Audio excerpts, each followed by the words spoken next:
नंदगांव का एक मोर प्रतिदिन भगवान श्री कृष्ण को रिझाने की कोशिश करता था। वह रोज अपने मधुर स्वर में कृष्ण कृष्ण पुकारता था।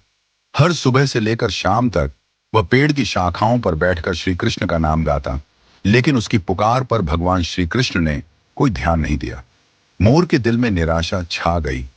उसे यह समझ में नहीं आ रहा था कि उसकी इतनी भक्ति और प्रेम के बावजूद श्री कृष्ण उसकी ओर ध्यान क्यों नहीं दे रहे। एक दिन एक मैना मोर के पास आई। उसने मोर को दुखी और रोते हुए देखा।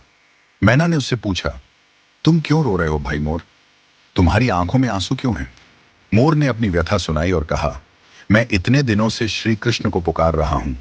हर दिन मैं कृष्ण कृष्ण का नाम लेता हूं, लेकिन श्री कृष्ण मेरी एक बार भी सुनने नहीं आए। मैना ने मुस्कुराते हुए मोर को एक रहस्य बताया। उसने कहा, तुम्हें पता नहीं है क्या, श्री कृष्ण की कृपा सीधे प्राप्त नहीं होती। अगर तुम सच में उनकी कृपा पाना चाहते हो तो पहले उनकी प्रिय राधा रानी की शरण में जाओ। राधा रानी की कृपा के बिना श्री कृष्ण तक पहुंचना बहुत कठिन है। जब राधा रानी तुम पर कृपा कर देंगी तो श्री कृष्ण स्वयं दौड़े चले आएंगे। मोर ने मैना की सलाह को ध्यान से सुना और तुरंत निर्णय लिया कि अब वह राधा रानी के चरणों में जाएगा। वह बरसाने की ओर चल पड़ा।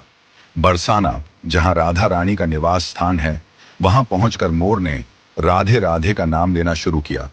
अब वह कृष्ण कृष्ण के बजाय राधे राधे का मधुर उच्चारण करने लगा। उसकी आवाज में अब पहले से अधिक प्रेम और समर्पण था। राधा रानी ने मोर की पुकार सुनी और उसकी भक्ति से प्रसन्न हो गई। उन्होंने मोर को दर्शन दिया और कहा, वत्स, तुमने जो प्रेम और श्रद्धा से हमारा नाम लिया है, उससे मैं अत्यंत प्रसन्न हूं। अब जाओ और नंदगांव लौट जाओ। देखना, श्री कृष्ण स्वयं तुम्हारे पास दौड़े आएंगे। मोर को राधा रानी की कृपा का आशीर्वाद मिल गया था। उसका हृदय आनंद और भक्ति से भर गया। वह खुशी खुशी नंदगांव लौट आया और वहां जाकर पुनः गाना शुरू किया। लेकिन इस बार वह राधे राधे का जाप कर रहा था। उसकी आवाज और भी मधुर और भावपूर्ण हो गई थी। जैसे ही मोर ने राधे राधे का जाप शुरू किया, एक अद्भुत चमत्कार हुआ। भगवान श्री कृष्ण, जो अब तक उसकी कृष्ण कृष्ण की पुकार पर नहीं आए थे, इस बार तुरंत दौड़े चले आए। वह खुशी खुशी मोर के पास पहुंचे और उसे अपनी गोद में उठा लिया। श्री कृष्ण ने मोर से प्रेम पूर्वक कहा, अरे प्यारे मोर, आज तुमने वह नाम लिया है जो हमारे लिए सबसे प्रिय है। राधा का नाम सुनकर हम स्वयं को रोक नहीं सके और तुम्हारे पास दौड़े चले आए। राधा का नाम हमारे लिए सबसे पवित्र है। श्री कृष्ण ने मोर से आगे कहा, तुमने हमारे कानों में राधा का नाम गूंजाया है, इसलिए आज से हम तुम्हारे ऋणी हो गए हैं। अब से तुम्हारा पंख हमारे मुकुट का हिस्सा बनेगा।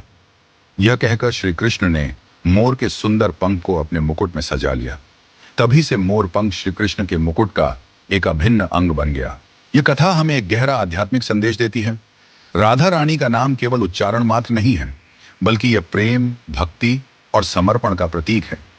जब कोई भक्त राधे राधे कहता है तो वह राधा रानी की कृपा को प्राप्त करता है और श्री कृष्ण की कृपा भी स्वतः मिल जाती है। श्री कृष्ण के लिए राधा का नाम सबसे प्रिय है। यही कारण है कि भगवान ने स्वयं यह स्वीकार किया कि जो भक्त राधे राधे कहता है वह उनके दिल के बेहद करीब होता है। आज भी जब कोई व्यक्ति वृंदावन या बरसाने में जाता है तो वहां का हर गली कूचा राधे राधे की गूंज से भरा होता है।